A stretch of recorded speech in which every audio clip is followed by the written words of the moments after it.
ലക്ഷദ്വീപിലെ മൂന്നാമത്തെ ദിവസം വിഭവസമൃദ്ധമായിട്ടുള്ള ഒരു ബ്രേക്ക്ഫാസ്റ്റോട് കൂടിയാണ് തുടക്കം കുറിച്ചത്.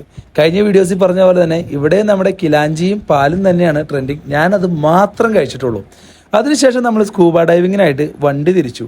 ഈ കാണുന്ന ഒമനിയിലാണ് നമ്മൾ സ്കൂബ ഡൈവ് ചെയ്യുന്ന ബോട്ടിൽ കയറാനായിട്ട് പോയത്. ബോട്ടിൽ കയറി കുറച്ചധിക ദൂരം കടലിലൂടെ യാത്ര ചെയ്താലാണ് നമ്മൾ ആ ഒരു സ്കൂബ ചെയ്യുന്ന ആ ഒരു പോയിന്റിൽ എത്തുള്ളൂ.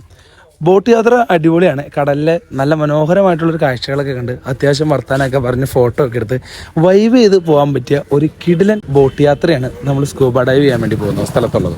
സ്കൂബ ഡൈവിങ് തുടങ്ങുന്നതിന് മുമ്പ് ചെറിയൊരു ബ്രീഫിംഗ് സെഷനൊക്കെ ഉണ്ട്. ആ ഒരു സ്യൂട്ടൊക്കെ എങ്ങനെ യൂസ് ചെയ്യാം, എങ്ങനെയാണ് നമ്മൾ കടലിൻ്റെ അകത്ത് ഓക്സിജൻ എടുക്കേണ്ടത് എന്നൊക്കെ പറഞ്ഞു തരും. Scuba is an amazing experience, ഒന്നും പറയാനില്ല. ഇവിടെ വന്ന് സ്കൂബ ചെയ്യണം, അതൊരു മറക്കാൻ പറ്റാത്ത അനുഭവമായിരിക്കും. നമ്മുടെ അടുത്ത വീഡിയോയിൽ കടലിൻ്റെ അകത്തെ മായ കാഴ്ചകൾ എല്ലാം കാണിച്ചു തരാം. ഞങ്ങളെല്ലാവരും സ്കൂബ ഡൈവ് ചെയ്തു. നമ്മൾ കണ്ടതും കേട്ടതും ഒന്നുമല്ല കടലിൻ്റെ അകത്തെ മായ കാഴ്ച.